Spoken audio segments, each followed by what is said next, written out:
महवे हैरत हूं दुनिया क्या से क्या हो जाएगी।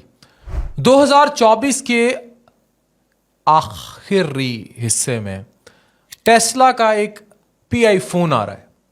ये इसका इंतजार किया जा रहा है। टेस्ला का नाम आते ही इलॉन मस्क आपके जहन में आ जाना चाहिए। दुनिया कहाँ घूम रही है, हम कहाँ घूम रहे हैं, हम कितने साल पीछे जा रहे हैं, दुनिया कितने साल आगे जा रही है। पाकिस्तानियों, आप कोई ऐसा स्मार्टफोन सोच सकते हैं जिसकी कीमत 50, 60, 70 हज़ार हो, जिसको कभी चार्ज ना करना पड़े, नो चार्जिंग रिक्वायर्ड, जिसका कभी इंटरनेट खत्म ही ना और वो इंटरनेट ताहयात फ्री हो, और जो 3 सियारों पर बैकवक्त काम कर सके। ये है टेस्ला का फोन जो अब दुनिया में रेवोल्यूशन लाने जा रहा है। ये स्मार्टफोन इंडस्ट्री को अपनी ग्राउंड ब्रेकिंग फीचर से रेवोल्यूशनराइज कर देगा। ये innovative phone 3 extra ordinary advancements introduce करता है। मोबाइल टेक्नोलॉजी के नए स्टैंडर्ड्स हैं। Pi phone conventional charging method नहीं करता, इसके अंदर एडवांस सोलर टेक्नोलॉजी लगी है, और ये वो सोलर है जो प्लेटें सिर्फ सूरज से चार्ज नहीं होंगी, ये कहीं से भी एनर्जी लेगा और ये चलेगा। इंडोर या आउटडोर आसानी से कहीं से भी चार्ज हो जाया करेगा। एनर्जी एफिशिएंट डिवाइस होगी।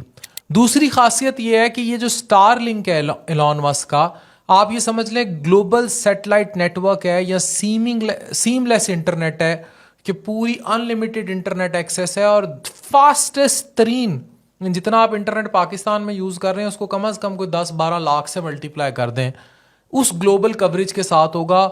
और इस पर कोई एक्सेस भी नहीं है कि कोई बीच में फायरवॉल डल जाए या इस पर ब्लॉकेज लग जाए या व्हाट्सएप काम करना बंद कर दे या इस तरह का कोई सीन हो जाए। ये स्टार लिंक के जरिए कनेक्टेड होगा और ग्लोबली कनेक्टेड होगा। आखिर में ये फ्यूचरिस्टिक फोन है जो कि अर्थ, मून और मार्स, यानी दुनिया, चांद और मार्स के सियारे के दरमियान कनेक्टिविटी लेकर आएगा। इस कनेक्टिविटी को स्पेस एक्सप्लोरेशन के लिए इस्तेमाल किया जाएगा। अब ये फीचर दुनिया को हैरान कर देने वाला है, क्योंकि जो सोचा जा रहा है फ्यूचर में कि आबादी को चांद पर और दूसरे सियारों पर शिफ्ट किया जाए, वो एक ही फ़ोन के ज़रिए कनेक्टिविटी होगी, और ये वो टेस्ला के फ़ोन हैं जो करने जा रहे हैं। और सबसे बड़ी बात और न्यूज़ ये है कि इसकी प्राइस $250 बताई जा रही है, पाकिस्तानी 70-80 हज़ार रुपया, और इससे भी कम। और ये एलॉन मस्क कर रहा है। एलॉन मस्क पहले ऐसे दावे भी कर चुका है और ऐसी चीज़ें दुनिया पर ला भी चुके हैं। और स्टार लिंक जो पूरी दुनिया को इंटरनेट से, फास्टेस्ट इंटरनेट से, बगैर पैसों के और बगैर इस तरह की चीज़ों के कनेक्ट करने वाला है, वो उस चीज़ का नाम स्टार लिंक है। तो इस तरह दुनिया रेवोल्यूशनाइज होने जा रही है। अभी जो मैं एआई पे जब बात करता हूँ और मैं एआई की तबाहकारियों पर बात करता हूँ, तो मुझे डर भी लगता है, specially the way sexual industry in AI is working. और ये रिश्ता कराने वाली एप्स और ये आर्टिफिशियल लड़कियाँ और आर्टिफिशियल और उनसे जहन साजी, स्पेशली 8 से 18 साल के बच्चों की, तो ये तो है तबाहकुन इम्पैक्ट्स ऑफ आर्टिफिशियल इंटेलिजेंस या डिजिटल इंडस्ट्री।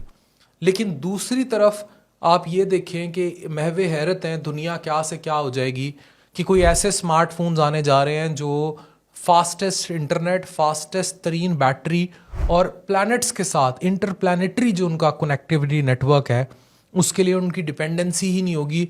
और ऐसे में एप्पल की भी छुट्टी हो जाएगी, एंड्रॉयड की भी छुट्टी हो जाएगी, और दुनिया कहाँ से कहाँ पहुँच जाएगी। और ये चीज़ें वो कर चुके हैं। अभी रिसेंटली एलॉन मस्क ने बहुत सारी गाड़ियाँ ऐसी दिखाई हैं जो बगैर ड्राइवर और बगैर उसके चल रही हैं, और उन्होंने चला के दिखाई है, और ये वो दिन ब दिन तरक्की और रेवोल्यूशन लेकर आ रहे हैं। तो अब जो हमारे बच्चे हैं डॉक्टर इंजीनियर बनते हैं, बेरोज़गारी की इंतहाएँ हैं, खाने को पैसे नहीं हैं, जो उनके साथ बर्बादी हो सकती है वो हो रही है। तो चीज़ों को रेक्टिफाई करने की उधर ज़रूरत है। मैं आज कहूँगा माँ बाप से जो मेरी वीडियो देख रहे हैं, अगर आज के दौर में भी आप अपने बच्चे को डॉक्टर या इंजीनियर बना रहे हैं ना, आप उसके साथ जुल्म कर रहे हैं। मैं भी इतने इंटरव्यूज़ करके हटा, 20-20, 30-30 हज़ार रुपये की नौकरी के लिए डॉक्टर धक्के खा रहा है। खुदारा अपने बच्चों को इस कन्वेंशनल निज़ाम से निकाल कर इन्हें दुनिया में कहीं भी सेटअप करें। वो कह रहे हैं ना पाकिस्तान से भाग रहे हैं, एक्सपैट हो रहे हैं। एक्सपैट हों, हालात तो तबाहकुन है। अगर आगे इनोवेशन में जाने के लिए हो रहे हैं और दुनिया में कंट्रीब्यूट करने के लिए हो रहे हैं, तो वो एक्सपैक्ट होना बहुत ज़्यादा ज़रूरी है, क्योंकि कुएं में रहते हुए तो हम तरक्की नहीं कर सकते। और वो तरक्की इसी तरह मुमकिन है कि हम इन जदीद टेक्नोलॉजीज़ को पढ़ें और अपने बच्चों को ये वाली टेक्नोलॉजीज़ या ये वाली रेवोल्यूशन पढ़ाएं। और ये तभी हम पढ़ा पाएंगे अगर हम हमारे बच्चे इन ऐसी यूनिवर्सिटीज़ को, ऐसी एआई को, ऐसी चीज़ों को एक्सेस कर पाएंगे। तो this is the thing, this is the only way out कि हम अपनी नस्लों को बचा पाएँ। और हमें अब ये करना है। अगर हमने अभी ये ना किया तो कब करना है? तो ये वो सारे सवालिया निशान हैं जिनके जवाब हमारे पास होने चाहिए, जो जवाब नहीं है। दुनिया देखें क्या होने जा रही है, हम कहाँ खड़े। Thank you very much.